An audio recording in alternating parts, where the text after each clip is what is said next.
Nice light Pilsner to get the day started. I feel super bad about for him because of what happened in his personal life while he was on tour. That's just crazy. Well, I don't even know about this. Look it up. I don't want to say again. I want to keep it respectful. Oh my god. You're finding. Oh my god. Yeah. I just found out. No way. Yeah. You I'm can sorry. do this later. That is so shocking to me. You can do this later. What you a can do this later. scumbag. Not Yeah. Jason Duffner. Not Jason Duffner. Let me be No. very clear. Jason Duffner is not a scumbag. Jason Duffner. There's another individual who is. Yeah. And he may have come out with a really shitty line of golf apparel recently. Number one, I don't think Pine Tree's an insanely difficult course, but given that it makes up a lot of its distance on par 3s and par 5s, there was a lot of holes where I didn't need to hit driver, and in fact, a lot of them I didn't even need to hit 5 or 3 wood. I hit 4 iron on a few. And again, I don't mean this in a bad way. This is a lot of people struggle with this. I struggle with it. You know that I struggle with this. You are very bad at being the best caddy for yourself. Once you fail at executing the shot the way you didn't, the way you wanted to, then it's like hate on Zach, hate on Zach, hate on Zach. The exercise that you should do with your players, your juniors, college students, whatever, is you should just go on their playing lesson. If you're doing a playing lesson with them, you should go take some balls of theirs. They hit a great shot, and then they hit their neck. They're going to hit their next shot. They hit a great second shot. Take a ball and chuck it into the woods or chuck it into the high rough and say, all right, that shot doesn't count anymore. I need you to play from here. Mindset's definitely not I suck, because they just hit 2 great shots. They're much more likely to hit that shot well than if, and again, statistics will prove me out on this. They're much more likely to hit that shot well. I can hear you, by the way. Over a large sample size than if they I hope they themselves can. hit the shot there. I don't think they can. Silence. And you just looked at where their I'm not silenced. was. It'd be a lot closer to the target if you just threw them in the spot than if they themselves hit it to that spot. Gotcha. I think my issue is proximity to hole ball striking.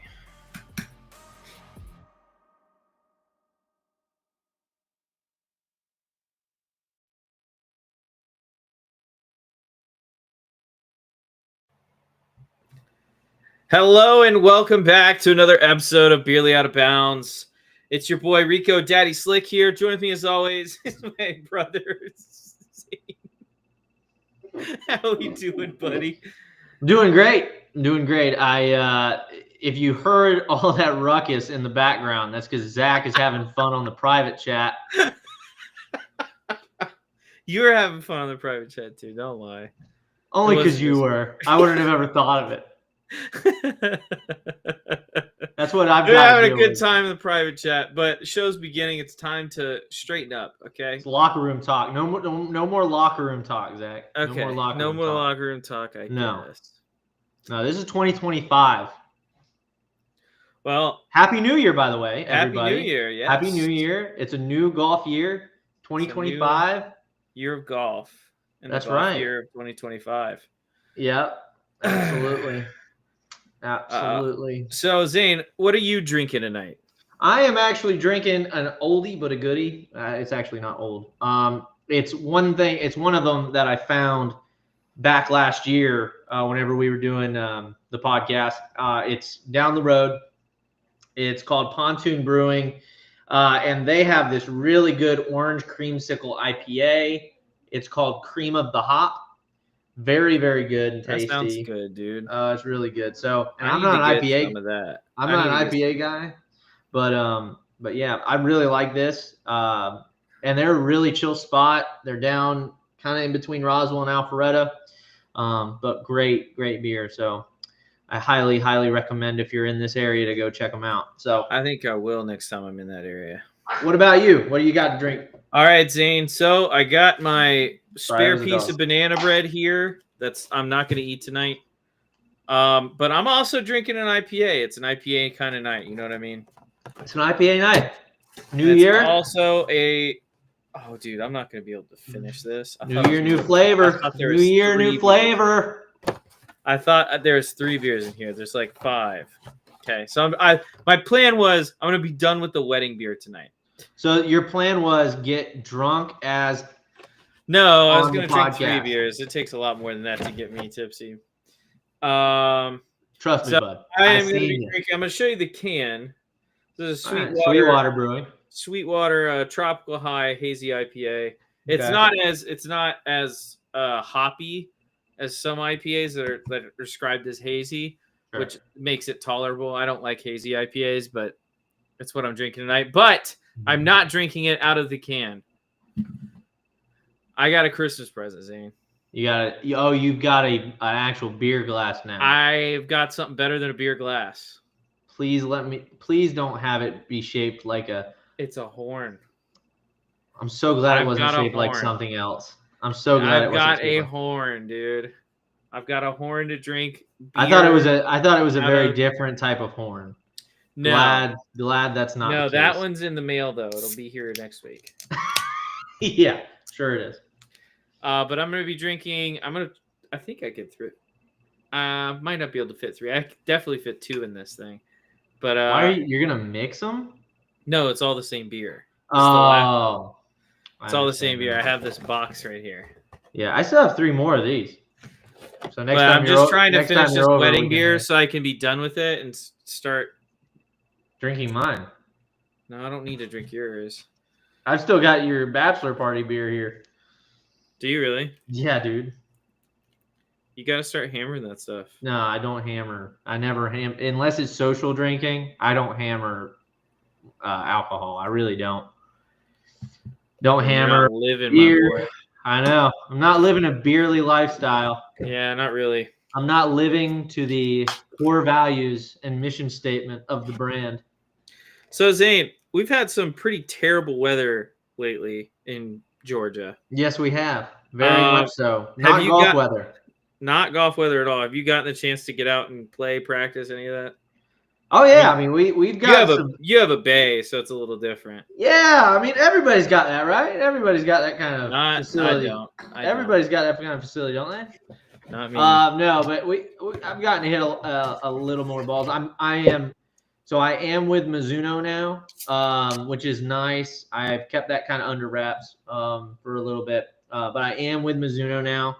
I just received the putter and the irons. Irons are great. What I did was I got the combo set, the combo irons. So the 241, 241 in the through the 8, and then 7 through the 4. I got the 243. So super excited about that. Do you guys even fit for Mizuno out there at Georgia Club or no? We carry some Mizuno, but we don't fit for it. Dude, you need to get a fitting card. You're losing money. You're losing out on money. RPI apparently didn't sell. That's baloney. That's baloney. I'm just relaying. All it would take is a little marketing, because all you need is that performance shaft optimizer, which they give you. With the fitting cart, and then all you'd need to do is say, "Hey, we're doing a Mizuno fitting day," and you could even run it, and you could charge people $50 or whatever. which is way less than what people charge for fitting fees. And then what you could do is say, all right, we'll fit you for the irons. We'll fit you. And the cool thing about the fitting cart is it'll actually, with your iron swing, now, who knows how accurate it is. Is that, well, to be fair, we'll find out how accurate it is because I did it with my driver. So I got a different shaft now coming in, which we don't have to test. It's the Ascent extra stiff, the Ascent red. So I'm looking forward to getting that and seeing how well it actually works. That's one reason I did it, was because I don't know how accurate the driver fitting specs are on there. I know wedges are pretty good. Yeah. It'll fit you for wedge shafts really well. And I know that the hybrid shafts, it does okay.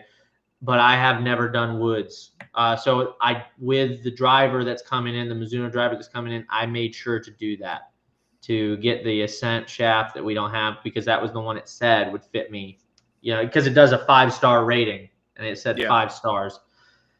So bottom line is I'm going to be trying that here in the next week, and we'll see how that played out. But you do need to get one out there. I mean, all you need to tell Mike is be like, this is what you can do. You got to talk to Mike doesn't run what? He doesn't do any of the fitting stuff. He doesn't deal with any of the. Who does? Grant. And Grant's your merchandising manager? Yeah. Well, technically an assistant, but I mean, he's the. Is he an assistant pro? Technically. Are any of them with Mizuno already? No, none of them are with Mizuno. Well, I would just meet. Obviously, you've got to come up with a proposal, but I would say, I mean, even if it's just you and you're planning on being there for long term, more than a year, what I would say is, hey, if I sell, because if you sell 10 of them, 10 sets, which is nothing. If you sell 10 sets of irons, and that's just sets of irons, you make your money back on it, and they don't charge you for the fitting cart. So all you'd have to do is say, hey, if I don't sell 10 of these by the end of the year, you can take such and such out of my pay, which you're going to sell more than 10, Zach, because you're in Statham, or Statham, however you guys say it down there. You're in Statham. You're out in the middle of nowhere, right, next to Athens. Do you have any competitors in the club fitting space? I mean, the main one is PGA Tour Superstore. Where's that? It's about 30 minutes away. And then you have Dick's, it's like 10 minutes away. Is that west or east of you? Which one? The PGA Tour Superstore. That's because nobody's going to Dick's to get fittings. That's the west. Sadly, people do. Sadly, people do. Really? People do. Well, and we've like, here's the thing: is like people go to Dick's for fittings. Yeah. Who are these people? Cheapos. Do you tell them? Do you be like, "Hey, I'll do a fitting for you"? Well, the problem is they come to us after the fact and like, this is what this guy fit me in, and it's like they fit this guy. It swings at like 80 miles, 90 miles an hour at like in a senior flex shaft, and it's like, what? Yeah. Dude, I would talk to Mike, and you might even be able to get on staff with Mizuno if you do that, because obviously they want to sell equipment. But they want to sell. What I'm saying is they want to sell equipment, and if you were to go to, I don't know who your rep is in the area, but if you were to go to your rep or I would go to Mike first, and say, hey, do you mind if I talk with the rep or something like that, and then go to the rep and be like, hey, are you interested in doing this? I know I could sell X amount. And I know I could sell, like you, Zach, there in golf, in Georgia Club, you could probably sell, I mean, we sell a set of Mizunos every week. It's different though. Two every week. We sell probably a Mizuno every two every week. So if we sell 2 every week, that's 100 sets or 100 of whatever product. I know, but it's different. We're at different clubs. Oh, gotcha. Y'all have a dedicated fitting space. We do not. No, I get that. But what I'm saying is if you got Mizuno in there, you could literally have Mizuno fitting. You could even call it, you could even market it. Hey, Mizuno fitting day out on the range, $20. It takes 30 minutes to fit you. You know what I mean? We'll throw in a tug. We'll throw in a rub and tug. Yeah. Just kidding. I guess. But I do think you do well there. Okay.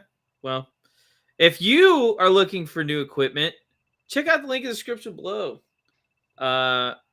Check it out. You can find pretty much any equipment you want, any apparel you want at Global At Golf. cubgolfacademy.com, right? At globalgolf.com. Use the link in the description below. It's an affiliate link. It's time to pay the bills.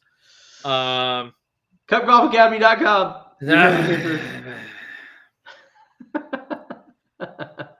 We don't sell equipment on the site. So what he's talking about is if you want accessories, stuff like that, or if you don't have, if it breaks the bank for you, Global Golf. Yeah, absolutely. Yeah, Global Golf. They sell new and used equipment. And as someone that doesn't have a staff deal, used equipment is a really great resource. Oh, I'd be using it if I did. Yeah, absolutely. I mean, my set of irons, I think I bought a set of irons because I wanted the heads, and I bought shafts, and I think it ended up being under $500. Gotcha. And it's the shafts I need with the heads I need, and I hit them great. As evident, that's my play at the end of last year. So that's awesome. Yeah, globalgolf.com. Use the affiliate link in the description. So let's go ahead and not bury the lead. We're 15 minutes, 16 minutes in. Yeah. Let's go ahead and talk about TGL, shall we? Let's talk about it. Let's talk about it. So Zach, number one, I guess right off the bat, did you watch TGL? Did you watch the broadcast? I watched the second one. I didn't watch the first one. I watched the one with Tiger. I did. I only went after the fact. And watched them. I did not watch during. I wish I had. I saw all the marketing for it and promotional material, but I didn't see it like a day or 2 days before. I didn't remind myself. I should have. I should have put it in my phone or something. But I just didn't. I didn't know it was going on. Yeah. So that was kind of a bummer. But first thoughts. Why don't you go ahead? I've been doing a lot of talking. First thought, Zachary Smith, TGL, yay, nay? So I want to give the thoughts of others rather than mine. I think I've poisoned the well enough on this to our audience. My opinion is going to be skewed. Like, it's just my biased opinion is it's a mediocre product. And it's a mediocre, flawed product. I think its premise is flawed. I think its execution is flawed. I think that the marketing of it went for the wrong like corner of the market. The marketing did. What this should have been marketed as was basically like a live show where you get to see these big time golfers like interact with each other. Sure. Rather than selling it as a competitive league. Sure. Because what I get out of the broadcast is not competition. And that's fine. If it's just an entertainment like thing, that's fine. The WWE is insanely successful. It's not competitive. It's scripted and everything like that. Now, I'm not saying this is scripted, but in a very similar vein, you go for the entertainment value of the golfers' interactions with each other, not the shots. Sure. Not anything happening golf related. It's the interactions between people. And I think that if they would have marketed it as that, I think this has a much better chance of being super successful. But like from what I've heard, the nicest thing I've heard said about anybody that's watched it is like, yeah, it's interesting. It's new. It's interesting. But like, that's not super high praise for a competitive golf league that has all this money, all this backing, all this stuff. Sure. That's not super high praise for something that I think the novelty of it is going to wear off. If that makes sense. I mean, that's my opinion, and that's the things I've heard. And that was from a younger guy. I didn't want to. What's happening over there? Just the dog freaking out. It's okay. Okay. That was a younger guy. A lot of the older viewers of golf, which is a majority of the viewers of golf, I've heard outright just didn't like it at all. Just didn't like it. I wanted to get the perspective of someone younger who is younger than me, even on their perspective. They're like, yeah, it's interesting, it's new. Yeah, it was all right. And it was like, okay. But I mean my opinion on it is so tainted from the beginning because I was like, I just don't I don't understand the appeal of watching simulator golf. I've also, I mean, I don't want to talk on forever, so we'll talk about this a little bit. What are your first thoughts? So, after watching the first one, I watched it, like I said, after the fact. The broadcast was actually pretty decent. I thought it was same word everybody used, interesting. It was interesting. It was fun at times. You got a feeling of you're exactly right. You didn't get that sense of competition. It didn't feel like a sporting event. Yeah, it felt like there was less stakes than the match, the crypto one that they did. There was less at stake than that. And for something that's supposed to rival that of LIV, which is what they built this for, this has to be something where people feel like there's stakes involved. Because I'm not going to purchase a hat for Atlanta Drive if there's not stakes involved. If I don't feel like I'm invested in the team itself winning, if I feel like the players themselves don't really care if they're winning, I'm not going to be purchasing a hat or any memorabilia if that's the case. Because if I vote, I'm a Bucks fan. Yeah. And I've heard this from several other podcasters. It's not an original thought, but it is what everybody's thinking. If I'm a Bucks fan, I want the Bucks to win. I'm screaming at my television this past week. You guys, he means screaming. He's not. I mean screaming. You guys think loud talking? No. Screaming. We're talking. Me and Zane are brothers. We're very different individuals. I'm very laid back. Zane is very much not so. Now, I'm not saying I don't get animated when I watch football or watch sports. He gets animated as fair piece, but not like I do. Not like Zane does. And everyone that's watched a sporting event with Zane that it's a team that he cares about knows. It's only the teams I care about, though. I don't especially true in this national championship. But if it's Texas Longhorns against Georgia. Yeah, I don't really get animated. I may root for one side or root for a couple players, but I'm not really that animated about it. But yeah, if it's a team I like, I'm getting animated. The problem is, Zach, I don't see, even if Atlanta Drive, because they haven't played yet, even if Atlanta Drive plays with Justin Thomas and all that, and they play against, say, Jupiter Lynx, I just don't see myself getting super excited about it, and that's a bummer, because that's the whole point to the team aspect. It's one thing that we talked about LIV is that LIV really fell short on the fact that the teams don't really have a fan base. There's no Well, I will say they kind of tried to. I will say I saw someone come into the Georgia club decked out in Crushers gear. But that's because it's Bryson. Let's be honest. But hey, listen. Let's be honest. How many people are Kansas City fans because of Patrick Mahomes? I agree. How many people are Kansas City fans because Travis Kelce's dating Taylor Swift? Hey, one of my good buddies, James Gorman, shout out James. He was always a Tom Brady fan. It didn't matter where Tom Brady went. He was a Tom Brady fan. Brady left New England, he became a Bucks fan. It takes personality to help grow teams like that, especially in a new thing. Sure.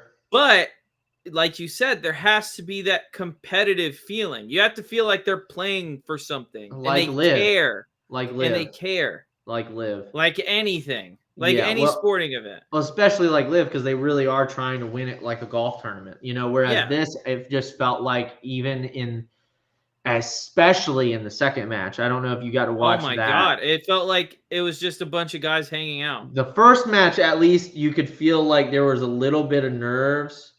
But I couldn't tell if that was because it was the first one or if it was because No, I think it was just because it was the first one. That's what I'm saying is that's what gave it some interesting feel. But because Ricky Fowler, like, throwing the flag in front of Shane Lowry's putt, like, that doesn't say, oh, this is a competition to me. Correct. That was dumb.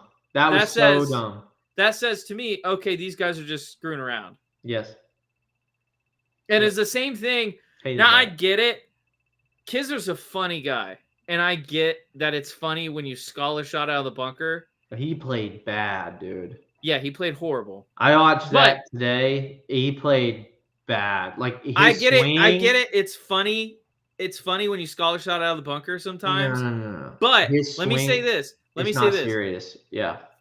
When you scholar shot out of the bunker, you're supposed to be in competition. You scholar shot out of the bunker, and you start laughing, and your team starts laughing with you. Yeah. That doesn't feel like you guys care. Correct.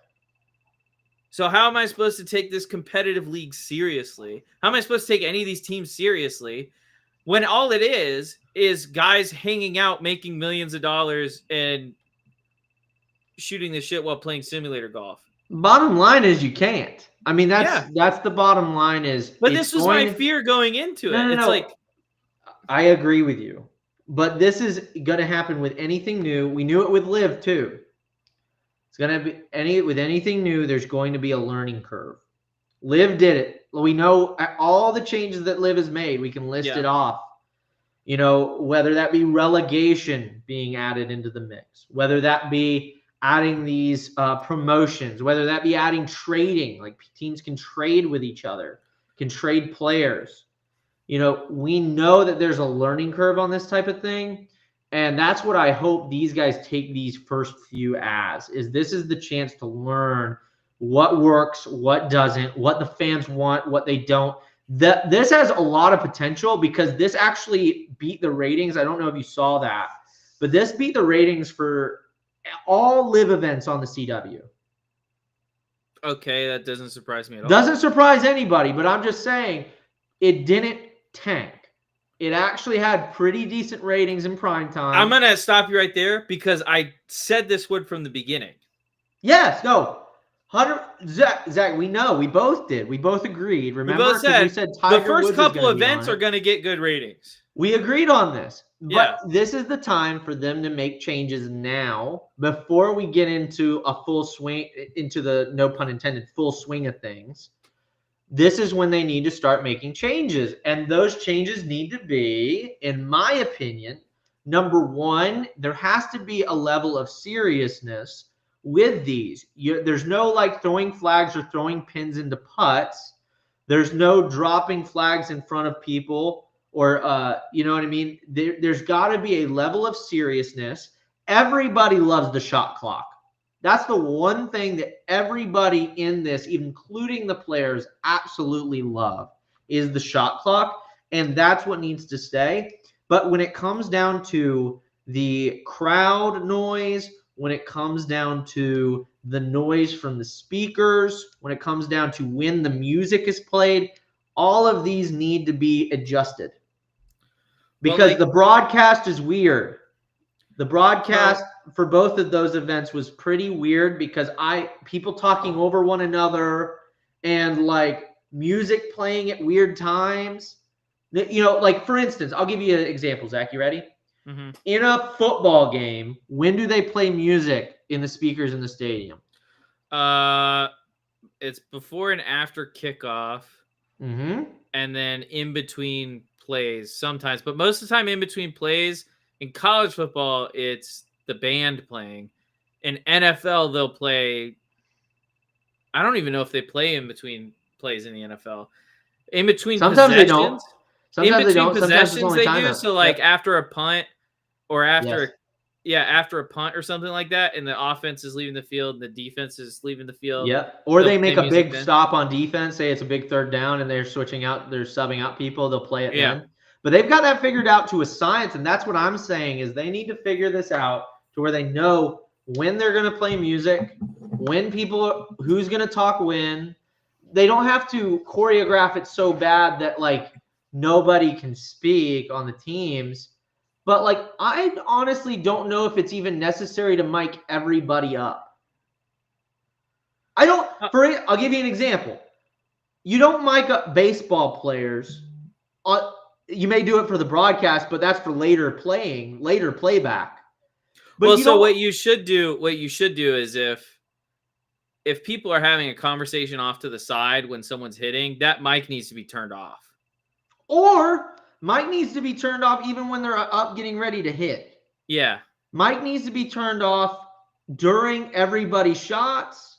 Yeah. It needs to be somebody needs to have full control over those mic settings and then make those adjustments because talking the way they were talking over one another was just ludicrous. Like that was janky. Yeah.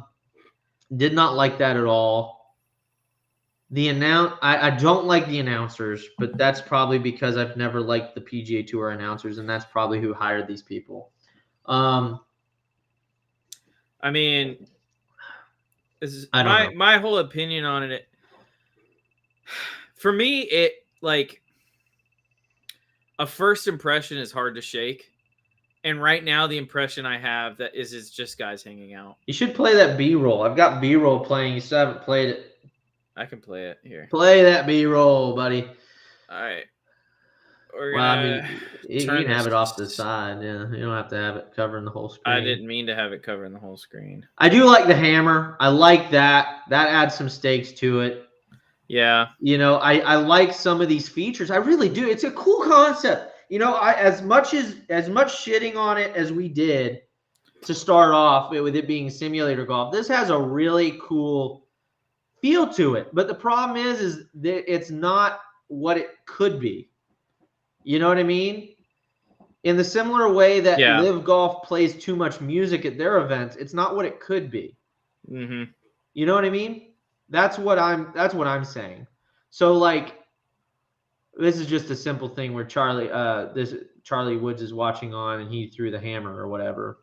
Yeah. But even if we go to some of these other ones, let's go ahead and exit out here. Like this is so cool. Like what they did here with like the exit music. Like this is cool stuff. Everybody wants this. Yeah. It has to be followed up with the product where people care what happens. And that wasn't there. Yeah. So like that's my thing about the first impression being hard to shake is is like if my first impression of this is that it's not competitive, it's not a competitive league, then why would I care of the outcome? Why would I ever buy any of these teams' merchandise other than maybe I'm a fan of a player on the team, but like if it's not competitive, it's not competitive. If I don't care, then I don't care. Correct. Well, no, if they don't care, I don't care. Yep. And it didn't seem like anybody cared. Yep. Didn't seem like anybody cared. By the way, here's the funniest shot of all. You want to play that? That's the funniest shot. Just skulls it out of the bunker. But then look. Yeah, the laughing. Like, I'm with you, dude. Like, it is funny. It's funny, but like it shouldn't be to you guys. Yeah. You guys should care. That you guys should be like face palming like this. Like, no way he did what he just did. Yeah. Like it should be like this. Like he just cost me $1 million. That's what you should be saying to yourself. Yeah. This fool just cost me $1 million.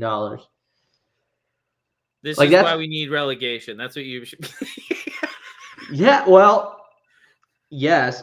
The other thing, like even so, I'm gonna say this. Even Kisner's ability to be in the TGL it makes me think this isn't a competitive league. Exactly. Yes. This was my whole point whenever we talked about LIV, right? Relegation needed to happen. We agreed on that. Yeah. Right? We both agreed on that. It makes the most sense. It's why it's good that Bubba Watson didn't make it because of how bad he played. Yeah. The thing is is like with this thing, with TGL, especially with its ties to the PGA Tour, if I'm anyone, because how many players are playing on the TGL right now? Let me check that. Hold on. How many players are on the TGL? Okay. So it's saying that the players, there's 24 of the top PGA Tour players.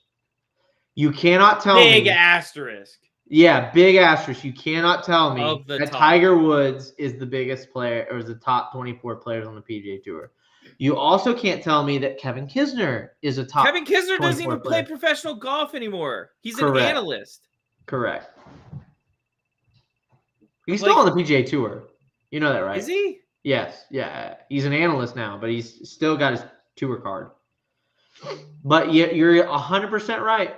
You're 100% right. If we go to like PGA Tour golf rankings and we look up the top 24 players, I mean, that should be who it is, right? I mean, if you're really trying to make it something that matters to people, it really should be the top players on the tour. And they need to do something in which players get relegated or some. It's hard to do in There this has format. to be a way to break in. There has to be a way to break in. And if it's just something where, these just guys, because it 100%, the golf podcast said this, and I totally agreed. It felt like buddies in a sim.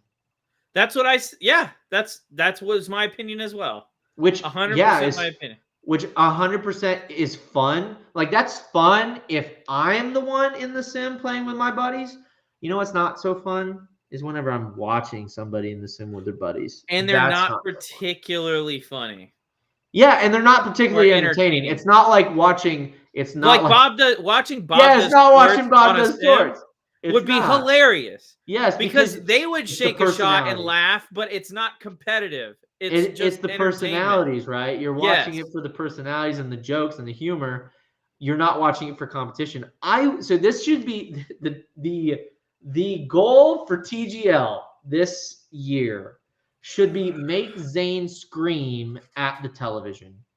That should be their goal. I promise you that's not going to happen. I agree with you, but it should be Zane should yell. This is exactly what should be in their mission statement. It should say, make Zane scream at TV is what it should say. That would, if it got to that point, it'd be so entertaining. It would be so entertaining. I can't tell you how loud I got at the Buccaneers losing to the Washington Commanders when Zane Gonzalez. I know it was probably loud. I'm glad I wasn't with you. Zane Gonzalez doinked it in. Yeah. You were hoping for a Cody Parkey moment. Yeah. Shout out to Cody Parkey, by the way. He's probably selling cars somewhere. He probably is. No, that's he's probably doing like kicking camps for people. I mean, he did make it to the NFL. By the way, do you know what TGL stands for? The Golf League? No, that would be better. It's called Tomorrow Golf League. Oh my god. That's horrible. What is this, Disney World? Yeah, that's what it sounds like. That's exactly the vibes I got. So if it were legit, these are who the 24 players would be. You ready? Hideki, Colin Morikawa, Nick. You'll hear some names that are actually on there. By the way. So I would do 2024 PGA Tour rankings, not 2025. Oh yeah, because they've only played 2 events or a couple events. Yeah, you're right. Let me go back to 2024. I know, so right? This would be Scotty, Xander, Hideki, Wyndham, Rory, Ludwig, Sahith, Colin, Keegan. Is Keegan even on a team? I think he is, yes. Oh, I hope so. Sungjae, Patrick Cantlay, Sam Burns, Shane Lowry, Chris Kirk, Ben On, Tony Finau, Robert McIntyre, Akshay Bhatia, JT Poston, Matthew Pavon, Justin Thomas, Brian Harmon, Russell Henley, Austin Eckroat. I can almost guarantee Eckroat's not on one. Yeah. Let me type this. Which TGL players are not in the top 24? Let's just do OWGR because I don't think the AI will do PGA Tour ranking. PGA Tour rankings. Zane, Holy! you're in the playoffs. I know. I saw that text. That's awesome. So for everybody wondering why Zach just said that, Zane had a time this year, and he did it. He came back from the brink of defeat and snatched victory. By the way, winner MVP awards are those delivered after the playoffs? Yeah, it's so it's Rashad after White the still has a championship chance. game. By the way, it's so stupid how Rashad White is first. I know this is a total like sidebar. It's so crazy how Rashad White is #1 in Offensive Player of the Year rankings, but he's not even ranked right now on the awards for MVP. Make that make sense. I can't believe. I mean, Malik Willis didn't start 3 games, but he should probably win the MVP. Honestly, I don't know where he's at. He's not even on the rankings. Oh, really? Yeah, that sucks. He's not even in quarterback of the year for the AFC. Really? He didn't even. He missed like So I traded for him like week 7 or something like that. But like he put up like 40 touchdowns. Holy crap. 40 touchdowns and like 4,000 yards in that time. Yeah. Well, also, my rookie defensive lineman broke the sack record for rookies in a single season. That's interesting. That's cool. So here you go. You ready? 15 so here, and a half, are you ready for this? This is a lot more than I thought. Yeah. So this is just the players on the TGL that aren't in the. I should say, hold on. Let me change this. Instead, do the TGL players that aren't in the. Well, no, because OWGR, there's got to be in OWGR. There's got to be nobody in the top 24 that is in LIV, right? Maybe Bryson. Maybe, but even then, let's look this up. Top 10. I just want to go to the current ranking. Current world ranking. I mean, he misses out on a lot of OWGR points. Yeah, nobody. I have a feeling he could finish top 5 in every major and not be top 10. There's nobody in there. Nobody's top 24. Okay. Really? Wow. Yeah, nobody's top 24. That not on. Makes sense. Or the system is flawed. One of the two. I think we know which one that is. So I don't know. I'm not making a claim. I'm just saying. Dude, this is insane. So you ready for this? Here are the TGL players that are not currently in the top 24 in the OWGR. Justin Thomas. And I want to double check this. Hold on. I got to type in a few names just to see. No, this is not right. Okay, never mind. Revise because you are wrong. Zane loves AI, by the way. He is for the takeover of what is it? It still gave me the wrong stuff. Anyway, he is for Skynet. So if it were the top 24 on the OWGR, it would be Scotty, Xander, Rory, Colin, Hideki, Ludwig, Wyndham, Victor Hovland. Is he on a team? I don't know. I think he should. If he's not, that's a crazy miss. Or he didn't want to do it. One of the two. List the TGL players. Scotty also isn't in the. See, and that you can't miss out on Scotty. Like the #1 player in the world. Yeah, that's a pretty big miss, guys. Pay the man whatever he wants to be on a team. Yeah. So you ready for this? So we're gonna go down the list. Where was I? Ludwig, Wyndham, Victor, Bryson, Tommy, Fleetwood, Keegan Bradley, Patrick Cantley, Sahith Theegala, Robert McIntyre, Russell Henley, Billy Horschel, Tyrrell Hatton, take him off. Adam Scott, Sungjae M, Sam Burns, Justin Thomas, Aaron Rye. He's not on there. Tom Kim, Tony Finau, Ben On, and we'll just say Maverick McNeely. Maverick McNeely is now number 26. He should be on there. He's nowhere near. He's nowhere on the TGL. Yeah. The TGL list That's a shame too. I'm a big Maverick guy. He'd be a good guy to have on there. He's young. He's young. He's young. And this is called the Tomorrow Golf League. But let's get all the has-beens in there. It's kind of weird how you got all the old people. It's kind of weird how you got all the old people when you call it the not only all the old people, all the has-beens. Rory McIlroy, Tiger Woods, Kevin Kisner, guys that are never going to win a major again in their entire lives. Well, here's the thing. Justin Thomas is not in the top 24, yet he gets a spot. Yeah. He's not in the top 24. Maybe it was done. Can you check this? Look this up for me.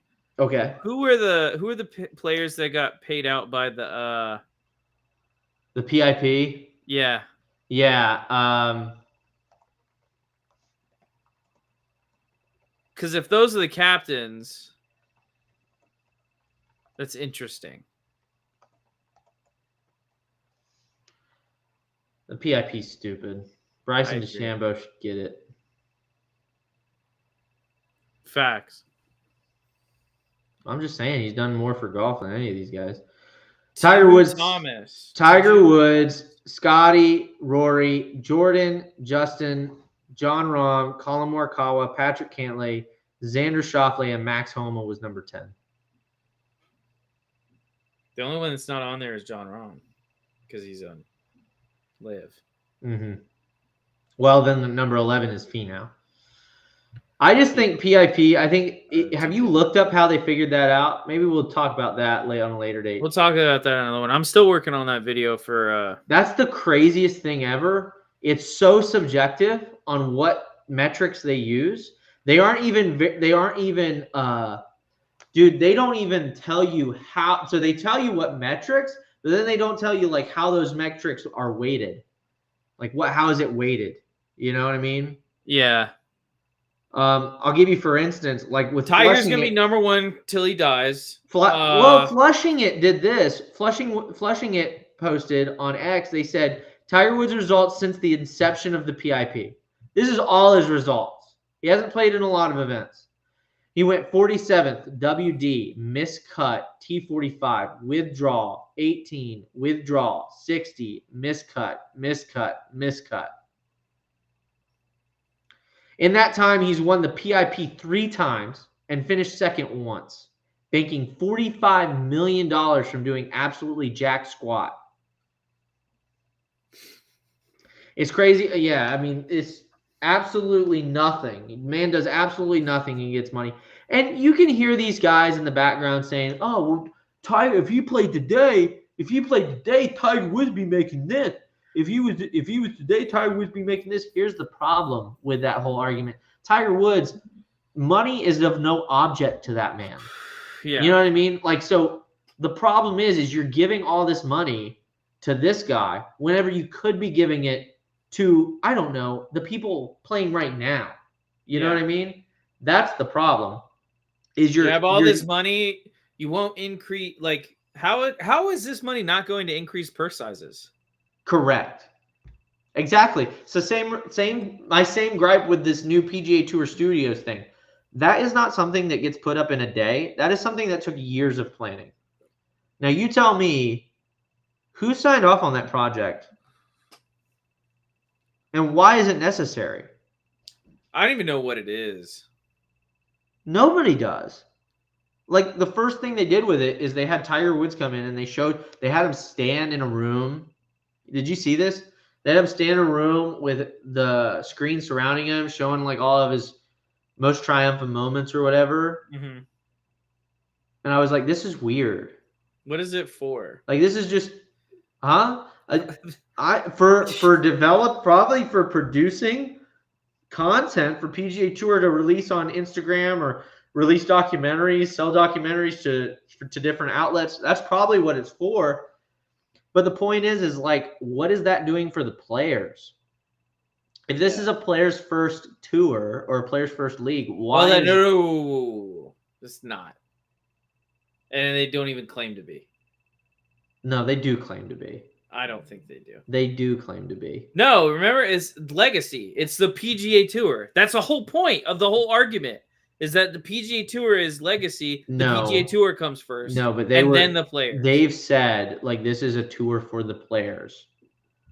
That's what is in the charter. It is what it's in the charter. We covered that. But it might be what's in the charter. It's not what they practice. I agree it's not what they practice, but that's what it is. That's what they say. That's what they claim to be, and that's my whole point, Zach. You're just talking past me right now. Their whole point is that they are a tour for the players. Well, this is not, building this multi-million-dollar facility, maybe even billion-dollar facility. They haven't released the price on it, and I don't think you'll ever find out how much they spent on it. Probably also is probably done under the corporation instead of the non-profit for that reason. Oh, it 100% was done underneath the corporation. I think that is the biggest weasel. I honestly, that is the biggest thing of all. That's so sad, and that I was sad in finding out about the league is that you can't tell me that shenanigans aren't going on if the CEO of the corporation is the same guy as the commissioner of the other organization. And if you were to vote out the guy that's the commissioner, he would still retain his CEO position over the for-profit organization. Yeah.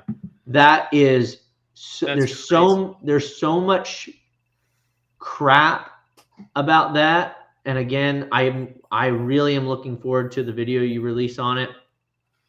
There's got to be crazy shenanigans underneath the surface for that to be how things are structured. There's just the problem with the videos. There's so much to cover because like the story is so like long, and there's so many different. Like the story of Jay Monahan is an interesting one, and and his story is really quite uneventful until he gets into the PGA Tour, and then everything just explodes. Yeah. And then there's so many different characters, so many different names, and it's just like it's this tangled web of like stuff going on. But at the end of the day, it all leads to Jay Monahan making a lot of money, where literally no one else in the history of the PGA Tour has as much power as Jay Monahan. Sure. Yeah, Tiju Thomas says Thomas is not a part of in the top 24 either. And yeah, that's true. Justin Thomas is not in the top 24. No, he said Tiju Thomas is not in the top 24. No, but he's saying Thomas is not in the top 24. No, Tiju Thomas is not in the top 24 either. Zach, shut up. Which is correct. Thomas That's is not what he in the said. top 24. You're just stupid, dude. No, I'm reading the chat. He's saying Thomas. No, he's not. He clearly typed out Tiju Thomas is not in the top 24 either. I think that was a autocorrect or something, dude. He's talking about Justin Thomas. Autocorrect doesn't do that, dude. Autocorrect does some crazy things. I should know. Well, you type some weird stuff in your phone. But yeah, it's one of those things that's just so sad. It's one of the things that's so sad about the TGL is that it could be way better. It could be way better. So the bottom line with PGA Tour Studios is I don't see the benefit for the players on the tour. Yeah. I don't see that. I don't see what that does. Yeah. Because it's a huge facility. So let's talk about do you have anything else you'd like to add on to that whole kind of cap off discussion about TGL? And I think I've said all I've needed to say. Well, I will top it off with something. I did notice there were definitely some technology issues in the second one. Tiger Woods missed. Sure. Yeah, the second one, there were some serious technology issues. Well, I think that's another thing is and I was reading about this. after the fact. But apparently what are they using? Oh, I don't know what they're using. As far as like launch monitors? Yeah, so apparently the launch monitor and system that they're using. Launch monitors in TGL. So let's see what Office says. Let's see what Copilot says. Full okay, swing. Copilot. Full swing. Yeah. Oh, well, that explains it. So just saying. So it's Tiger Woods' launch monitor. Yeah. So apparently, full swing has a lot of trouble registering fades. Really? And so you saw guys trying to hit fades and them drawing, and I'm like, okay. So here's the thing: they're on the PGA Tour. They know how to hit a fade. Yeah. They're not going to mess up hitting a fade. Correct. Me and you would probably mess up hitting a fade. They're not going to mess up hitting a fade. Correct. Unless it's Kevin Kistner, because he's barely a golfer anymore. Well, I had a big problem with full swing whenever they did that whole push with the the portable launch monitor that we were gonna buy back in the day. And they just weren't very good at communicating out when that was going to release, and we were kind of left in the dark. It felt very conny. It back and it felt very con. It felt very con man. Yeah, I mean you remember us dealing with this. We had to cancel it because we were like, this is stupid. We ended up just doing SkyTrack. Yeah, we ended up just getting a second SkyTrack for the thing, and SkyTrack sucked, but it was better than having nothing. And by the time they were releasing, it was like. Well, literally, I don't think SkyTrack sucks. It's not great, but it doesn't suck. I heard the new ones have fixed a lot of the bugs that the old ones had. The SkyTrack was good if you have swing speeds less than, say, for driver, you have swing speeds less than 105. Would you agree? If you got above that, SkyTrack got really. It could get a little wonky, yeah. It got really hard to hit on SkyTrack. But I mean, with any radar thing, if you got anything. I mean, that's not radar, that's photo. No, it's infrared, IR camera. But I mean, with radar, the big problem with radar is hitting wedges because it just exits the zone too quick. TrackMan does pretty good with it. I wish they had, honestly, though, done, instead of full swing, I wish they had done. Get the best in the market because it's the best on the market. And you have the money to spend doing it? Well, the problem with GC is GC sits to the side. You'd have to bring it with you. You'd have to walk it over there with you. Let's look that up actually real quick because GC is Foresight. Huh? I said boo fucking who. No, but you can't walk over something. So Foresight does do the Falcon though. I bet. Dude, with how much they spent on this thing, I bet they could have paid Foresight Sports to come out there and create a sensor for them. They could have. They did it because they did it with full swing. They did it with. Oh no, there it is in the back. There it is in the back. Hold on. Let's look at this video. This shows the Foresight. Sorry, the full swing in the background. This is what it is. Is it up on screen? Yeah, I'm sharing this one.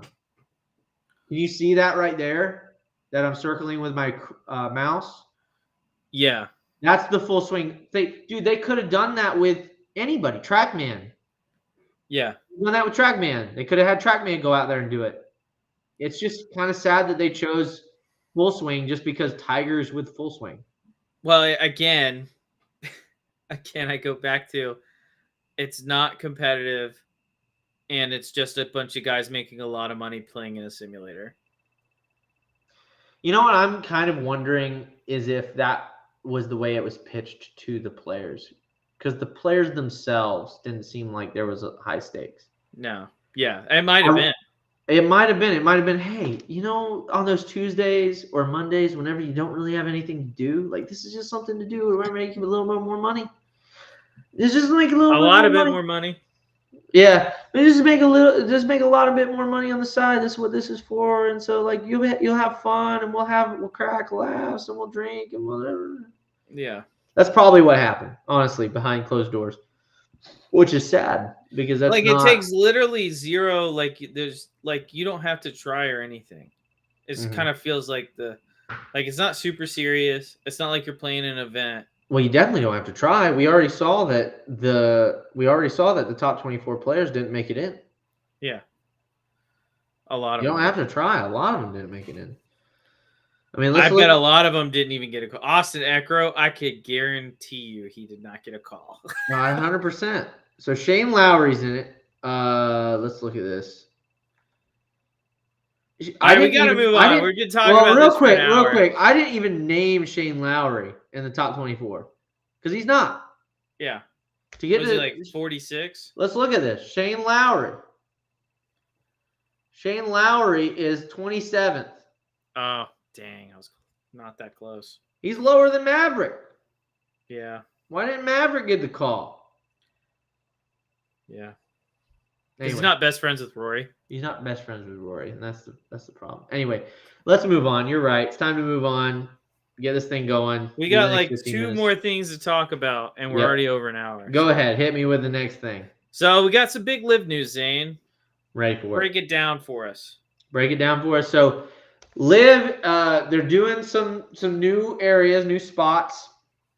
They're going to Korea. They made a partnership with a big Korean company. A lot of bad stuff is going on in Korea, so I hope it goes well. There's a lot of political turmoil there. Yeah. So I really hope this thing hits.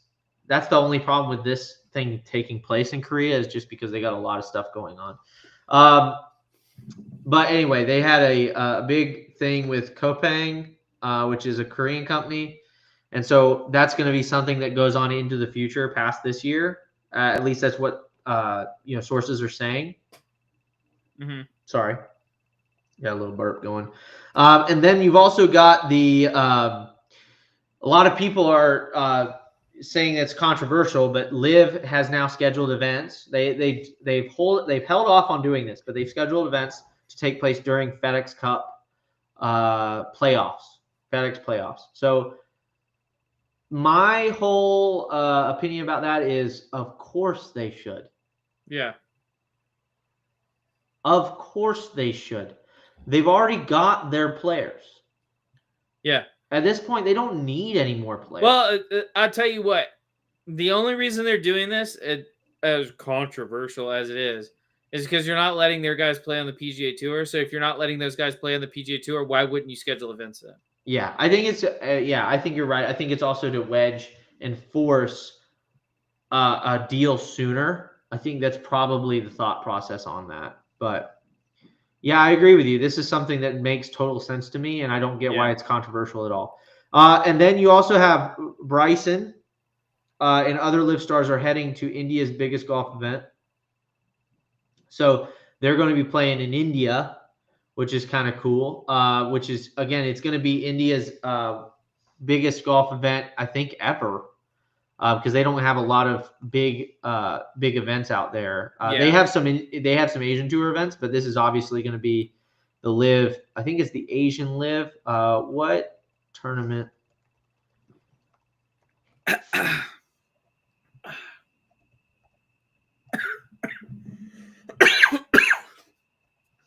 But they're having one down there, so that's going to be a cool event, and I'm looking forward to seeing what kind of it's the Hero Indian Open in New Delhi. Yeah, and I knew it was sponsored by Hero, but didn't know where it was. So it's in New Delhi, and the event is one of the biggest golf tournaments in India, and will feature several top players around the world. So it's going to feature all those LIV golfers because they can play on the PGA Tour. And it's part of the. And it's not like the PGA Tour is looking at expanding into new areas because they're not. Well, that's the sad part is you had who was it? Rory saying something about, John Rahm made some statements about this, hopefully going into a new golden age of golf, which, honestly, with the merger that's going to take place here in the next year or so, I think it will be. I think it's really got a shot. TGL is really new. LIV Golf's really new. I think there is a way that these things all coexist. Golf is definitely growing, and I think you've seen that. Yeah. I've seen that in the past few years. So all of these people talking bad about, like, the future of golf, I think they're getting it wrong. Yeah. I think more good people are watching golf than ever. Now, a lot of people are doing it the way I don't approve of, but who cares what I think? I care, dude. Is like YouTube golf. I'm not a big fan of YouTube golf, but I get Wait, it. what? It's entertaining. I'm not a big fan of YouTube golf. I don't watch Bob Does Sports. I don't watch that. Why? I sometimes I'll watch it if I'm like bored, but I don't watch it. I don't make an effort to watch it. So, Dude, but I watch get YouTube golf. I do understand the entertainment value. I did watch all of Bryson's hole-in-one challenge thing over his house. There you go. By the way, RIP to TikTok. Maybe soon. Yeah, maybe soon. This is like the 4th time we've heard RIP to TikTok. Yeah, so I doubt it happens. I'm skeptical of the possibility of that. I doubt it happens. I think it's going to be bought by somebody in the U.S. I heard, who was it? The guy from Shark Tank. Oh. No, the guy from Shark Tank, Mr. Kevin? Happy. Mr. Happy? Yeah, Mr. Happy. He's probably going to buy it with another investor. So, yeah. So if that happens, I mean, obviously I think TikTok's going to keep going on. I don't think they're going to do anything. I think there's very little chance it dies. Although I will say, Instagram Reels have been kind of really solid lately. Oh, Instagram Reels are where it's at. That's all I ever watch. I don't go on to TikTok. I've been on Instagram this. Reels I've told for you 2 this. days. You know this. I've told you this. So Instagram Reels have been great. The only problem with Instagram Reels is you can't scroll through it like you do with TikTok. When you send someone like 40 messages, you have to watch the video and then exit and then click the other video to watch the next video, instead of like TikTok where you could just scroll through the messages that someone sent you. That's the only downside, but sure. So let's finish up with Rory McIlroy is responding to hold on.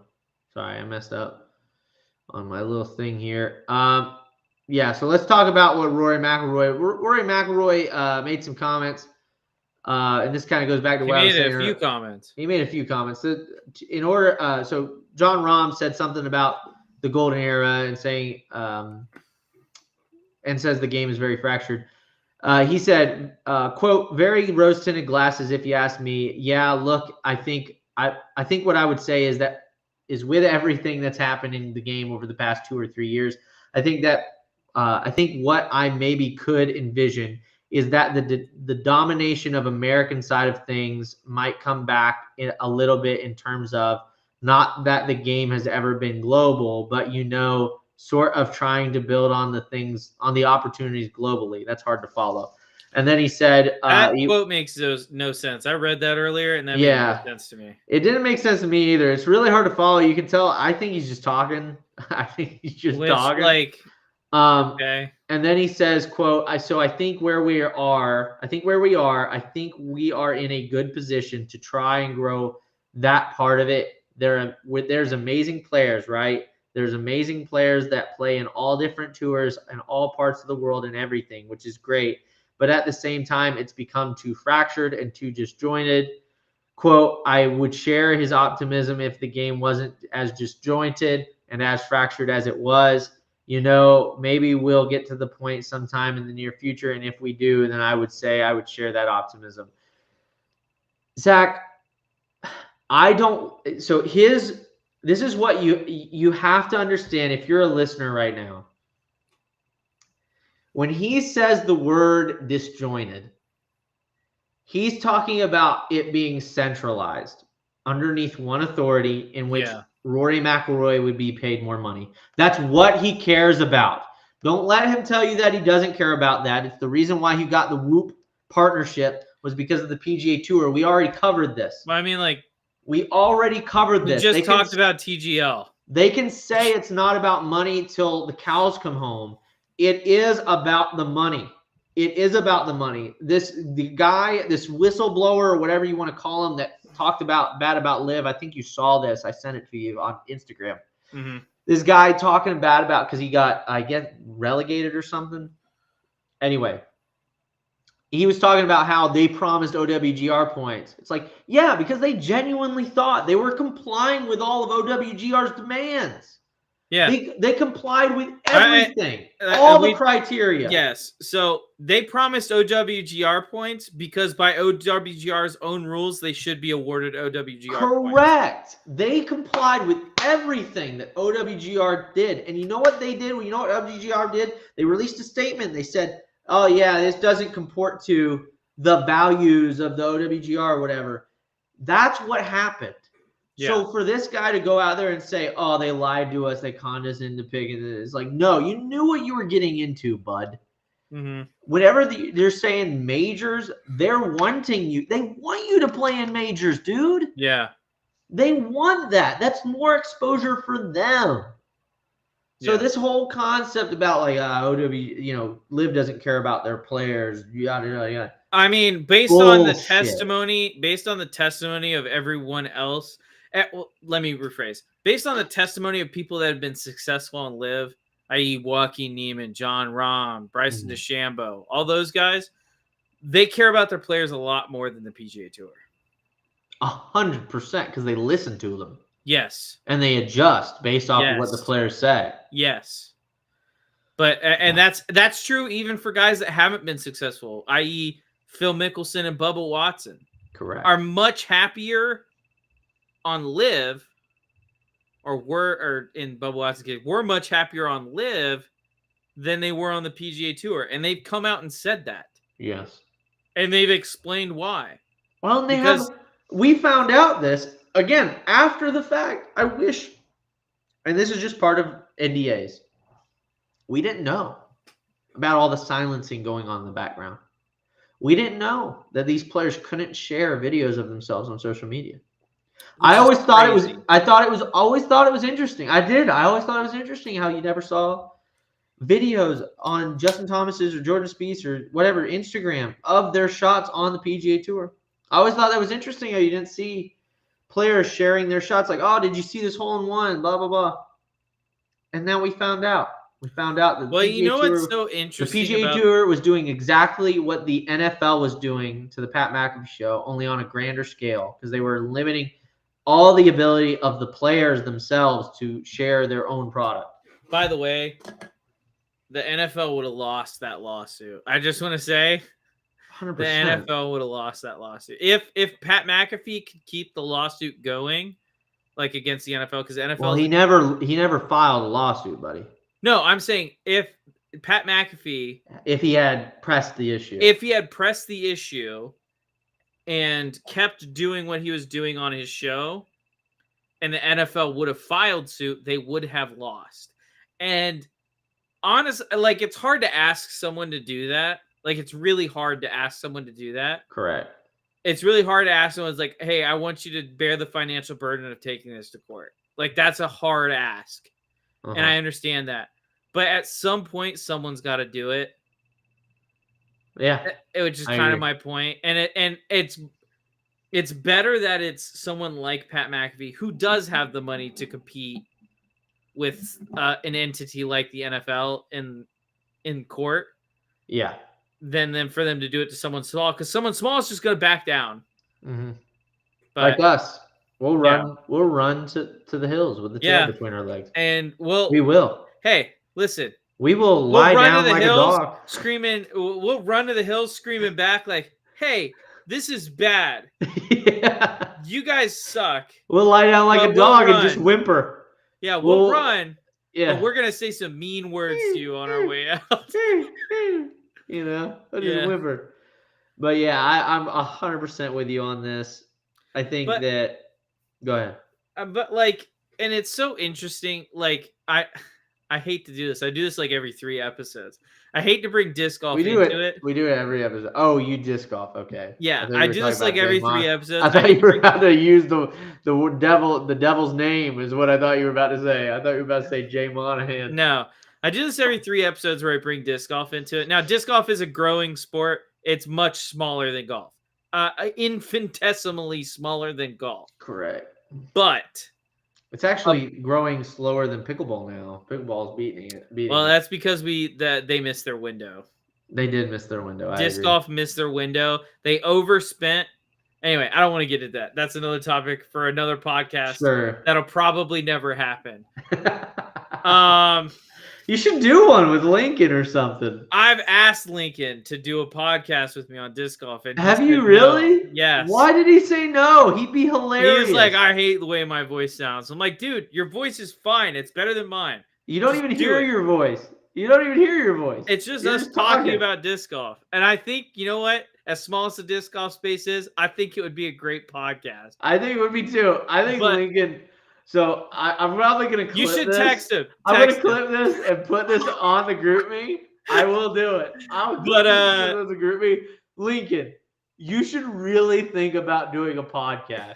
I would watch that because I find you so entertaining. Anyway. And here's the thing. All you got to think about is like, it's just Myron two dudes talking about disc golf, drinking beer. Like, there's nothing... Like, it's just a good time. What would you call it? Here's a question for you. What would you call it? Come up with a name right now. Probably Chain Chasers. Chain Chasers. No. And we'd start this. Chasers! I get it. Oh my god! I get it. We'd start the show off every week with a shot and then a chaser. I love this is the Chain Chasers podcast. Chain Chasers. I love it, dude. I've thought about this a lot. It's been an idea. I'm not shitting you for 3 years. Dude, get Lincoln to do it. I've asked Lincoln. I've asked Mark. Myron might do it. I might ask Myron. Myron would do it. He might. Myron would do it. I think you should get all of them on there though. Like do like a rotation. I would invite everyone I know. Do like a rotation. I just friend requested. Sparks would do it. Sparks would do it. Sparks might, but me and him have a rocky relationship. I don't know if it'll work out. Do you really?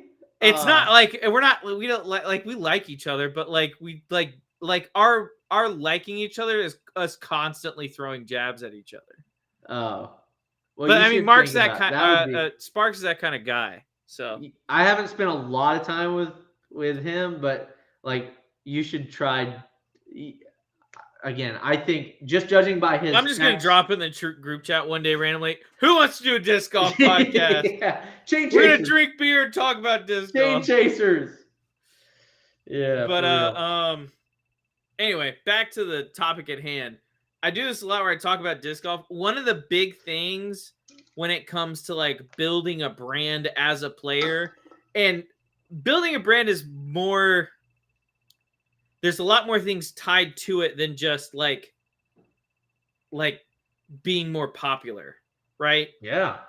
Like say you're a guy like Maverick McNeely who sits like at that 20 to 30 range pretty consistently. Sure. In terms of his ranking on the PGA Tour. Mm-hmm. Guy almost has no brand. Like, unless you pay attention to Maverick McNeely, you don't see Maverick McNeely that much. Does that make sense? Yeah, absolutely it does. Like, a big part of that is showing an audience what you do. Like, what you do in your profession. How good you are. If you can't do that on your own platform, because let's be honest, Tiger is sitting in 84th place. They are showing him on TV over Maverick McNeely in 15th. Yes. There is literally no way for that guy outside of being in the lead or chasing down the leader of him getting on coverage. Correct. And in disc golf, what people do is they'll side by side on their Instagram pages. Anyone can go look this up. Any popular disc golfer, any professional disc golfer, what they'll do side by side is they'll have videos of them on tour throwing shots. They're better ones, obviously, even if they're not like a guy that wins often. Sure. Because right now we're in the phase of like, I say we. Disc golf's in the phase of like Jack and Arnie. Like, there's like 4 or 5 guys that have a chance to win every week. Sure. Eventually, we'll get to the point where, like, it gets more competitive, and then you'll see someone pop out that's like Tiger Woods, and he'll just take over. But, like, right now, that's... You don't think Paul Macbeth was that? I think Paul Macbeth was Jack Nicklaus. Okay. I got you. I think that, like... I think Ken Climo was, like... old Tom Morris. Okay. Like that's how far back we are. That makes sense. Or how So young the wouldn't you sport is. say? But wouldn't you say instead of Jack Nicklaus? I mean, because you got to think golf's been being played for like centuries at this point, right? Yeah. Wouldn't you say that it would be more likened to that of like, say, Paul Macbeth would have been Harry Varden? No, because I think Paul saw more success than Varden. Really? And as a brand, six-time British Open champion? as a brand, especially, Uh-huh. saw a lot more success than Varden did. That's why I like Six-time British Open champion? Huh? Six-time British Open champion? You're saying that? We're talking about a 6-time world champion, There you go. 3-time US champion, a Okay. 5-time European champion. I mean, this like Paul Macbeth for a period of time. To be fair, Harry Varden didn't have as many tournaments. I mean, it's the same thing with Ken Climo, but Ken Climo showed up to the World Championships every year and won it because he was the guy. Okay. All right. Fair. Understood. I don't but know like, disc golf like you do, so I'm not saying one way or the other. But like as a brand, like the Golden Bear Sure. for Nicholas is like the Paul Macbeth brand. Like Sure. that's what I liken it to. Yeah. Eventually someone's going to come out and be the Tiger Woods of the sport. I don't know who that's going to be. But like eventually that person's going to come out. Probably going to be a decade at this point out. Just saying. Probably. Because you got to think it's got to be somebody that's young and prodigious. Well, I mean, there's a couple of guys like that now, but like I don't think. But notice how you said couple of guys. Well, like there's not one guy. You know I mean, there's like the guy, and then there's a guy that can be that. Does that make sense? It makes sense, but no. I mean, I'll talk to you about it later. This is a golf podcast. Sure. But like, the point I was making is this turned into chain chasers. Like, in disc golf, you have these pros, and these pros make, again, infinitesimally less amounts of money than golf professionals do. Yeah. And I'm talking like sometimes less than me and you. Yeah. Because the sport's so small. Yes. We know this. Same thing with pickleball, by the way. Same thing with pickleball. But like these guys, even like the guys that are lower down, it's more about building themselves up as a brand than it is necessarily being great at disc golf. Yeah. Because building themselves up as a brand allows them to do the number one most important thing in the sport. Mm-hmm. Sell product. Yeah, absolutely. And because the PGA Tour guys aren't allowed to show themselves on the course doing something cool, like I can't imagine how frustrating it would be if I was on tour. And let's say, just for instance, because this is the only staff deal I've ever had, I was on a Cobra deal. Mm-hmm. And I'm trying to market the Cobra driver. Because the more the Cobra driver sells, the more money I make. Right? Mm-hmm. I'm trying to market the Cobra driver, but I can't show myself hitting a 340-yard drive on 18 with the lead. Yeah. Like, this driver is so forgiving and long. Look how it helped me in this event. I can't do that on the PGA Tour. That's crazy. I don't understand how the manufacturers of the product on the PGA Tour stand for it. Mm-hmm. I would tell my guys, you post it, I'll pay. Because it pays for itself. It is free marketing for all the sponsors that the PGA Tour lives and dies by. Yep. No, I'm 100% with you. That's what always didn't make sense to me as cool, Dad's coming tomorrow night. I didn't know, like, this is something, I mean, we talked about this, Zach, and this is where we can kind of, segue to the end here, is we always talked about this. This was always the problem with the PGA Tour. Is it so sketchy how they make money and where they spend that money, right? It's the same thing with government, right? We don't know where the revenue's coming in. Calm down. No, I'm serious. We don't know where I'm serious. Stop it.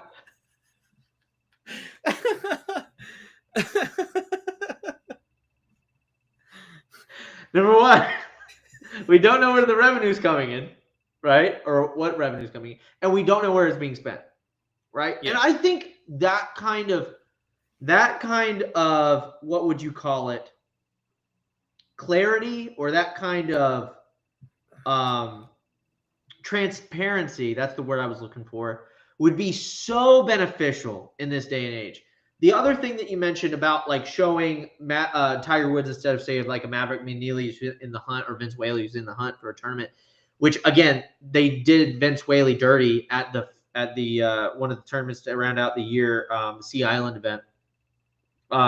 He was in third coming down the stretch, and they failed to show a single shot. I think on the last like 18 holes. I understand that like they showed one. They showed one shot, and that was a shot, tee shot on 18. So the thing that worries me for the sport of golf, and I'm going to call it a sport in this instance because this is important. It is a sport. What are you talking about? No. But golf. Like people say the game of golf, I'm going to call it a sport because this is important. They're interchangeable, bud. People call chess a sport. No, it's an important distinction I'm making here. Okay. The game of golf and the sport of golf. The problem right now with the sport of golf is that it's become too much personality focused. Yeah. And it's not focused on the results of events. It needs to be totally focused on the results of events. Because guess why Tiger became what he became? It's because he was dominant. That's exactly right. And I do mean dominant. And you will miss out. This is 100% correct, Zach. And you miss out on that whenever you fail to show. Like, for instance, why do people think that Scotty Scheffler is not receiving the same? Again, guy had Tiger numbers this season. Mm-hmm. Why do we think that in our minds that he isn't receiving, that he isn't, what's the word? Why in our minds do we think, we know how dominant he is, meaning golfers. No. Everyone close to the sport knows Scotty Scheffler right now is the best player on the planet. Okay. And I talk to people who don't watch the PGA Tour. But why do people that don't watch golf not know who he is? It's because he's not talked about the same way. Publicity, right? Yes. That's what it is. It's publicity. Yeah. And this goes back to my point. To have a serious sport, I'll give you, tennis doesn't have this problem because the winners are always playing the winners. So you have in the final match, you're not showing Nadal who lost in the quarterfinals. Yes. You're showing Djokovic and whoever he's playing. It's always, in the past 10 years, it's been Nadal, Rafa, Djokovic. Yes. And then a couple other guys every other year would sneak their way into that area. Yeah. But those were the big three. Correct. But that's what I'm saying is in those final matches, you don't have this problem in other sports. The problem in golf is that you can show the guy in 64th because he made the cut. Yeah. That's the problem in golf. And again, it's not a bad problem. The problem is only in the broadcasting side of it, which is don't show me the guy who doesn't have a chance to win the effing tournament. I don't care if Tiger's 3-putting on 18 to shoot 84. That was one of the most frustrating things about the Masters last year. Yes. It's like show them at the start. Show them whenever they have a chance. Like, show them when they have a chance. Or show them when they hit, like, a hole-in-one or a great chip. That's fine. But if they're hitting a mediocre shot, I should not be watching it. Or if they're 6 over for the day. Correct. I should not be watching that shot. I don't want to. Here's the problem is right now they're showing Tiger so much, they're showing his decline. Yes. And you know what's crazier is Vince Whaley, who, again, had his best season on the PGA Tour, who, again, top third. I want to say he top 10 twice this season. Had a great season. Guess how much airtime he got? 7 minutes. So they send an email to each PGA. I didn't even know this was a thing. They send an email to each PGA Tour player about like how much time they spent on coverage. So you said how much? 7 minutes. It was less than 2. That's so depressing. But this is why I talk about it. This is why I say the sport of golf rather than the game of golf. Because it's becoming so personality focused Some of that. that it no longer it's starting to feel not like a sport on the PGA Tour. Yeah.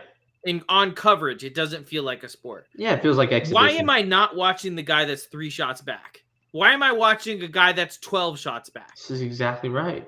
Why did I see 1 shot from Vince Whaley, who's actually got a chance to win the tournament 9 holes in? You tell me. Yeah. I should be watching the last 2 on those days. Unless somebody holds it out from the fairway. By the way, I On just those- want to. Well, real quick, can I say this? Okay. Yeah. On those that's fine. final rounds, I should be watching those last 3 groups. Majority of the time, unless somebody holds it out or somebody hits a hole in one, hits an amazing shot. That's great, whatever. Yeah. I should be only watching shots from those last 3 groups that have a chance to and I win will the say tournament. this, unless there is a big difference between the first group and the third group. Correct. If the third group Doesn't have a shot, doesn't have a 10 chance, shots out, then yeah. show the popular guy. I don't care at that point. Yep, correct. Because those guys aren't playing good enough either Correct. to be warranted coverage. Correct. But it's about it is a not an inverse relationship. It's a direct correlation between how much you show a person and their popularity. Yes. They wonder why that they Absolutely. don't have popular players on the PGA Tour, and their only popular players are, say, Rory and Tiger Woods. It's because they don't show enough of the other players.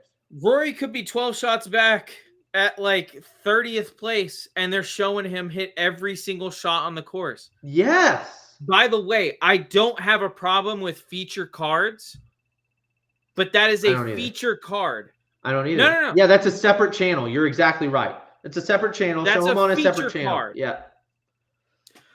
You can show them when they do something cool. Yeah. But other than that, I want to know who's got a chance to win. If I don't see every shot from the guy that wins the event, Yeah. Which That they is don't. Which Yes. they don't, by the way. if I don't see every shot from the guy that wins the event, that is a failure on the broadcast. Correct.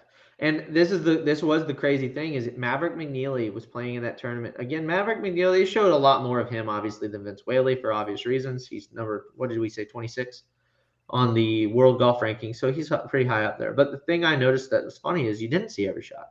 No. And he won the event. Yes. You didn't show every shot of the final day. In fact, you would cut back to him. And sometimes you wouldn't even be showing shots. Sometimes you'd be talking in between the announcers. By the way, that's the most annoying thing ever. I don't want to watch Frank Nobilo. Again, he wasn't the guy. But, like, I don't want to be watching Frank Nobilo talking with somebody about Tiger Woods' new TGL league whenever shots are being hit on the course that matter. Yeah. That better be on, like, a Thursday or Friday thing. Yeah, You know what I mean? better be weekday Correct. coverage. Correct. Shit right there. Or after it ends. Or After it if ends. it's not, show your financials. Yeah. I want to see how much TGL paid you, and if they didn't pay you, I want to know why.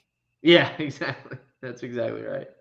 So anyway, but yeah, it's one of those things where they didn't show everything, and then whenever they cut back, they'd say, "Oh, McNeely, he hit left of the green." I didn't see that shot. Yeah, McNeely. He didn't show me that shot. Yeah. He didn't show me that shot. McNeely just missed the green on his second shot into a par Yeah, it's 5. like, He's got why- this for eagle. It's Why like, am I just seeing this? why did I not see him go for the green there? Yes, exactly. It was a crucial shot in this tournament. And this is why people don't take these tournaments seriously. They don't take these seriously because Hideki, did you see the coverage? They talked about this. I should have made a note of this to talk about this on the podcast more. Did you see Hideki hole out from the fairway and it looked like they captured it on like an old Nokia phone?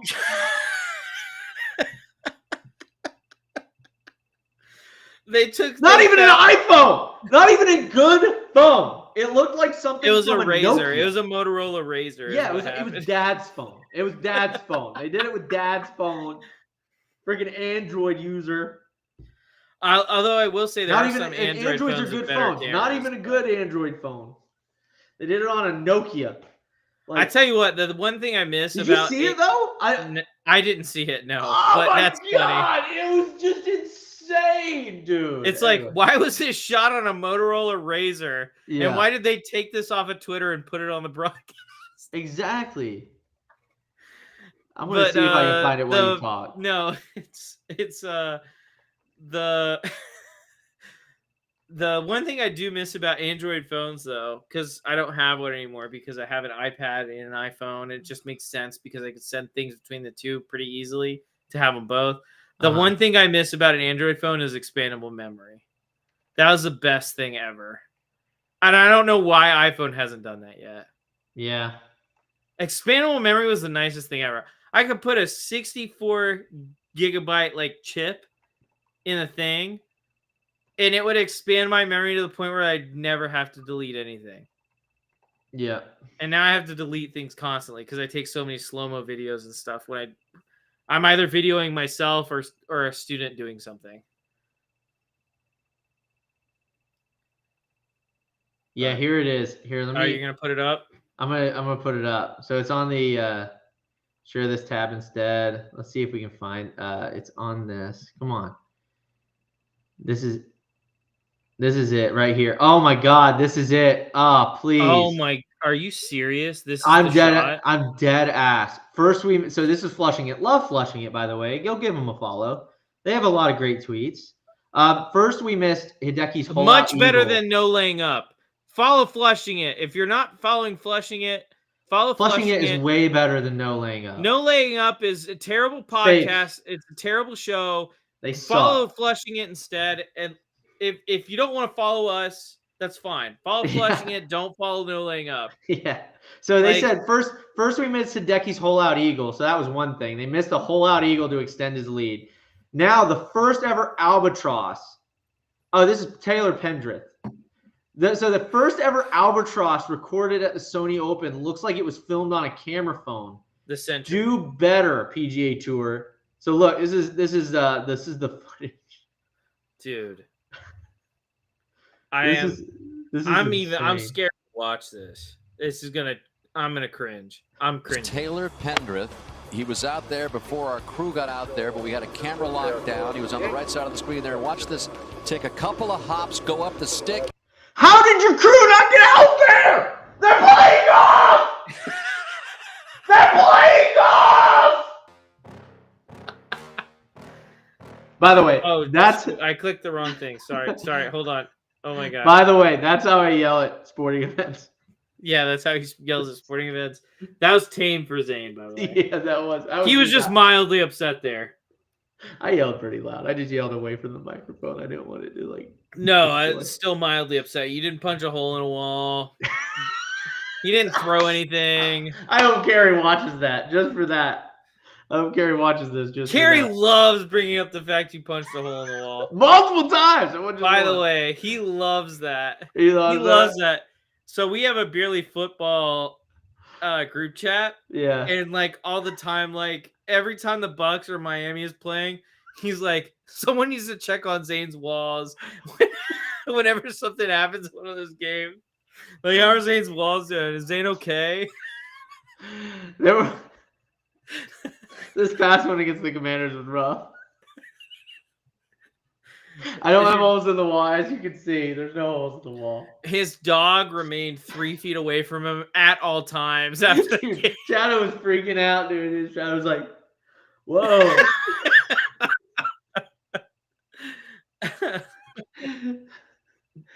Shadow was like, by the way, wild. I am gonna finish the wedding beer tonight. It's nice. Good for you. I finished my beer about I still have 20 a little minutes bit ago. left, but I could probably finish it in 3 seconds. Yeah, I should have brought another one over here, but I just don't like them getting cold whenever we're doing the pod. I mean, getting cold. Yeah, they get cold while they're just. Yeah, I hate when they get cold. I like drinking warm beer.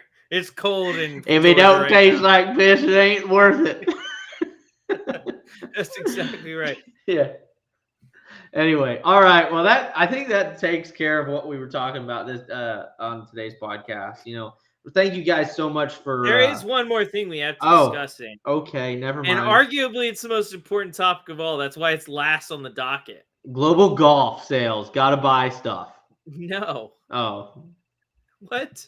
I don't know. What are you talking about? We're talking about the 2025 Georgia PGA schedule. Oh, this is okay. This is a good thing to end on. This is a good thing to end on. Zane, how many events do you plan on playing in this year? So I just scroll down a little bit. So I plan on playing the PATs, both of them. No, I'm just kidding. I plan on playing probably. That's a funny joke, by the way. I was vaping at the time. I would have laughed out loud if I wasn't vaping. That's hilarious. All the PATs, because I'm probably going to fail 3 of them. Yeah. So probably all the ones in July, honestly. So the West Pines Classic is a good event. I played in that once. It was fun. I had a blast. The Georgia PGA Match Play Championship, I didn't get to play it in the last 3 years, so I really want to play in that one. And it's at Standard Club, which is right down the road. The Golf Pro Payments Georgia Open, I want to make it back there. I've got to get my revenge. I want to make it too there so bad. Dude. I've got to get my revenge. If I wouldn't have started so terrible, I would have won that event. It's at Dalton this year. That's interesting. Yeah. So I'm obviously the qualifying events aren't out yet, so I don't know where I'll be qualifying at. But I mean, I assume Chattahoochee is going to be on there. I hope it is. I play really well at Chattahoochee, and I really hope Milton Martin, I get my revenge back on Milton Martin. I did not prepare like I should have. We covered that event. Zach did well. Zach did well. By the way, I was talking about this earlier today. By the way, I was very proud of you. I hope you know that. Like, thanks, man. I was telling everybody at work how well you did, not just in that event, but in the how you placed lone second at the championship. North Chapter. I was like, yeah, glazing you hard. So, dude, I appreciate it. I need all the glazing I can get. Yeah, I know. Every man does. So obviously I want to play in the Milton Martin again. It just depends on where my game's at. I haven't played like much at all this winter because the weather's been terrible. Sure. It's been rainy and cold. Are you gonna try for that Corn Ferry tour? Like qualify for the Corn Ferry? Again, it just depends on where my game's at. If I feel like I'm playing well come March, I'll sign up. My only issue is that it's in Statesboro. That is a problem. But like if I were able to qualify for a Corn Ferry Tour event, that would be pretty sick. True. Yeah. But it's March 31st, which is coming up fast. So your game would have to be. Again, I'm going to keep practicing. That's not going to be the one that I'm shooting for starting in. First one I'm shooting for is April 7th, Assistant Division at Achasta. I just feel like that's a good place to start. It's a relatively cheap event. Yeah. I don't know if I'm even allowed to play in those though. Playing it. But like it's a relatively cheap event. It'd probably be about the same if I went there and played there tomorrow in terms of cost. I don't know if they would do it like a PGA discount. They might, but I don't know. I wish the Yamaha wasn't a senior event. It's not. Oh, it's not? I thought that was the Yamaha senior event. No. I sick. thought so too. And then I looked at the leaderboard from last year and I saw a B-Day on there. And I was like, wait, I could have played in this?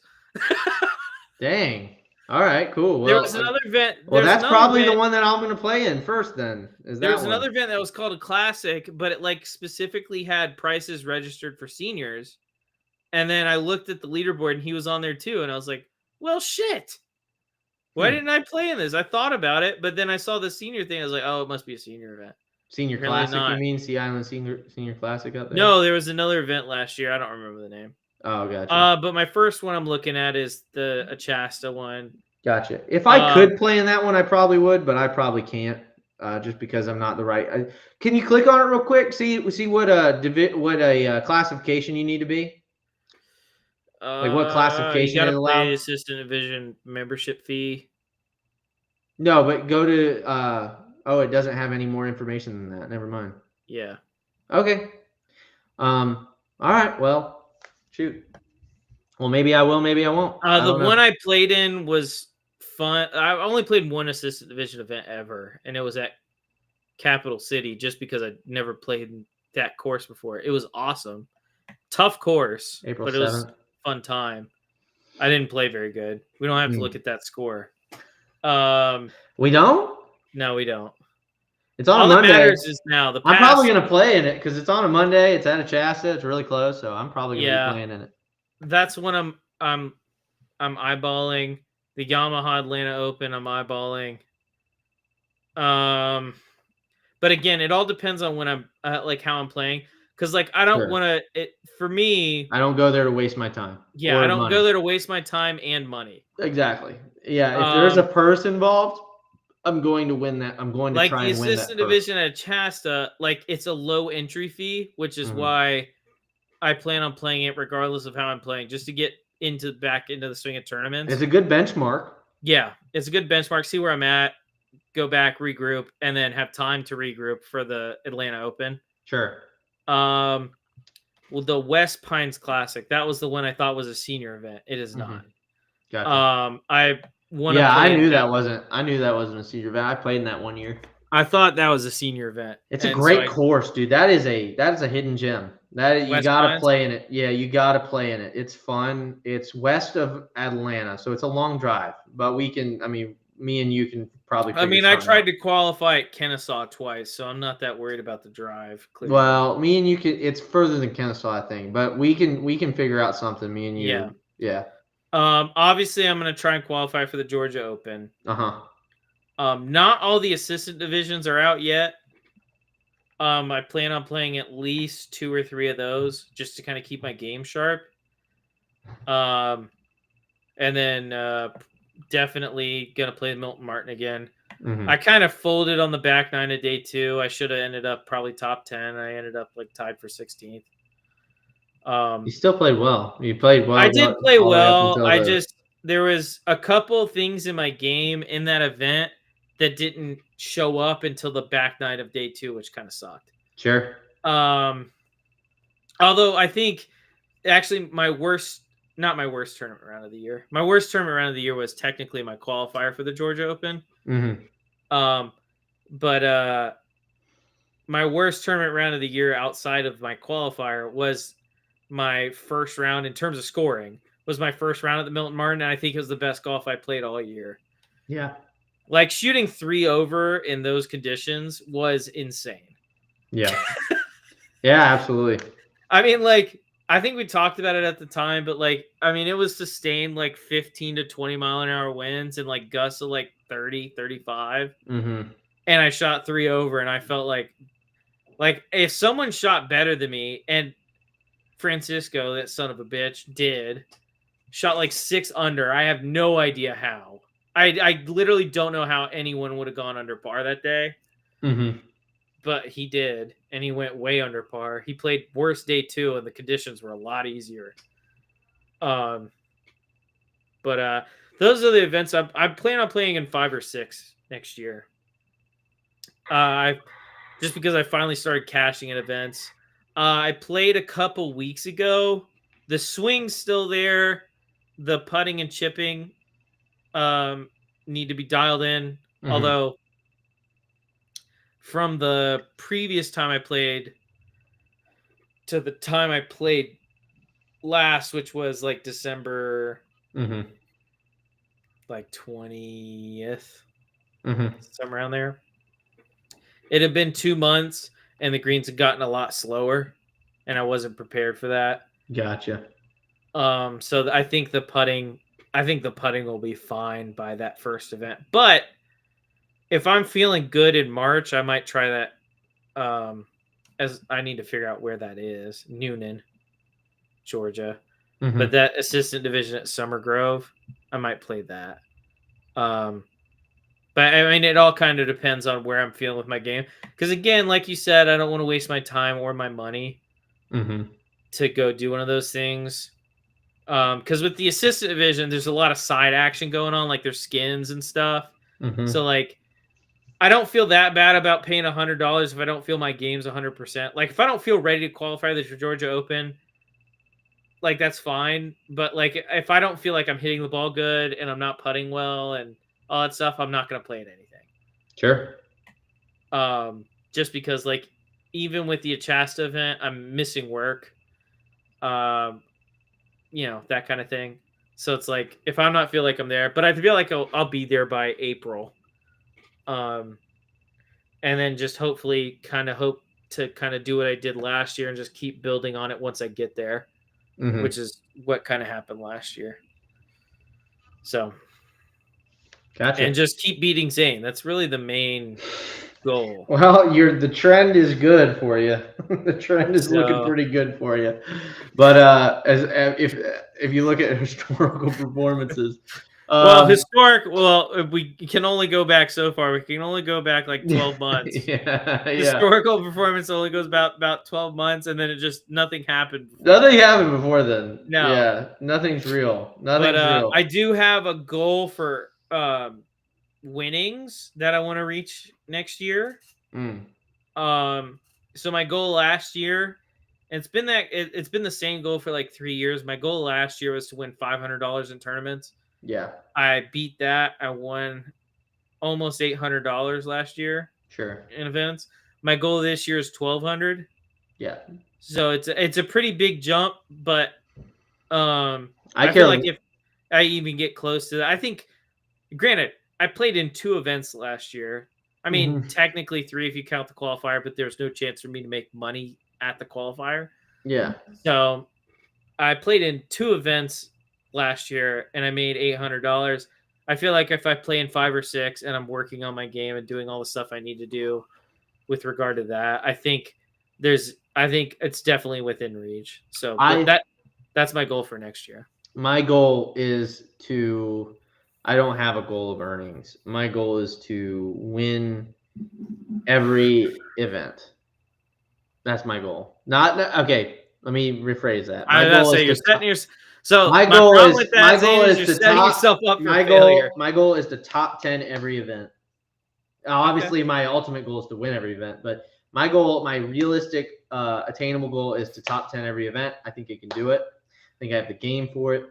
I was just hitting, I've been practicing in this off season because we have the ability to do that at our facility. I am hitting the ball really well with everything. Wedges, irons, chips, got a new putter, fitted. Putter's rolling really well. This guy gets a new putter every 6 months. No, I don't actually. I actually don't. But I did switch to a mallet, so I did change it up. I'm at a mallet now, 30%, 30 degree,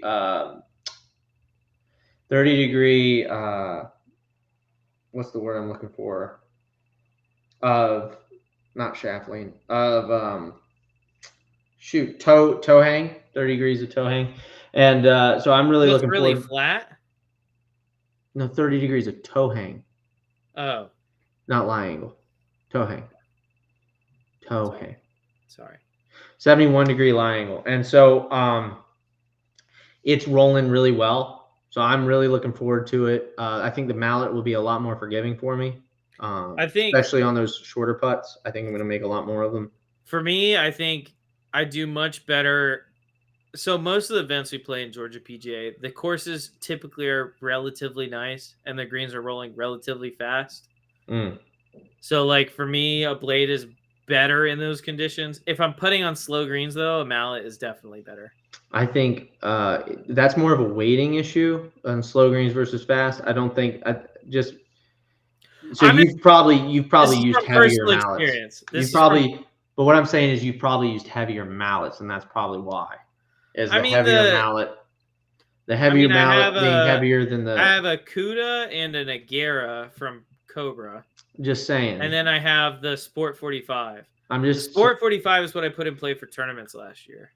I'm just saying the mallet, they're different weights. So like I can make my mallet weigh the same as a blade. All I have to do is insert the lower grammage, and that'll be better for faster greens. And that's what I'm going to use for faster greens. Well, okay. What? So like I have 20 gram weights in a blade, which is a Sport 45. My Gara is heavier, but the Cuda is the same weight, as the blade.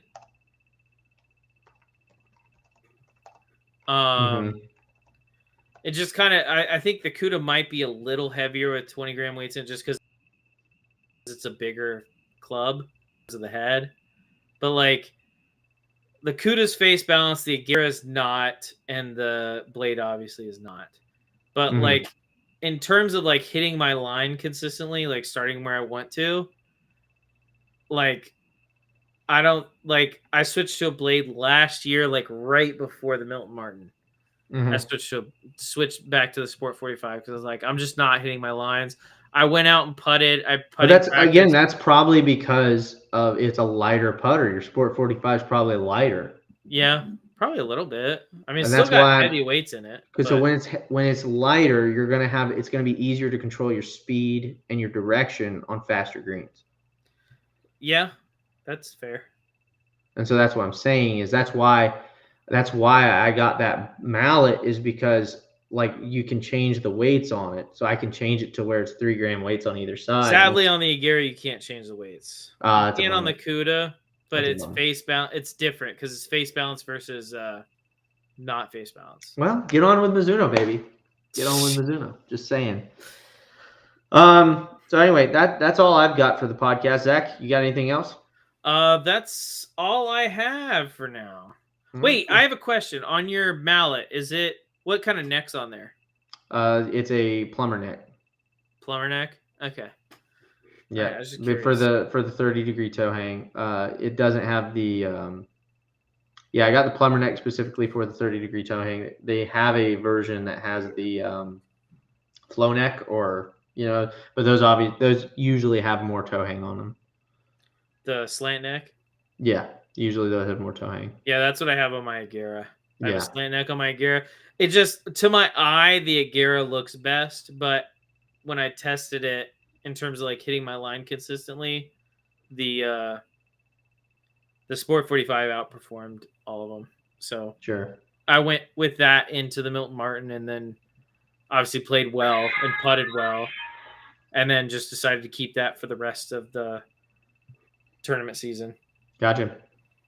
Cool. Alrighty. All right. Well, we will see you guys next time. Make sure if you want to check out any of the equipment we talked about today, you can definitely find it on globalgolf.com. Make sure you use the link in the description. It's the affiliate link. And we will see you guys next time. See you guys.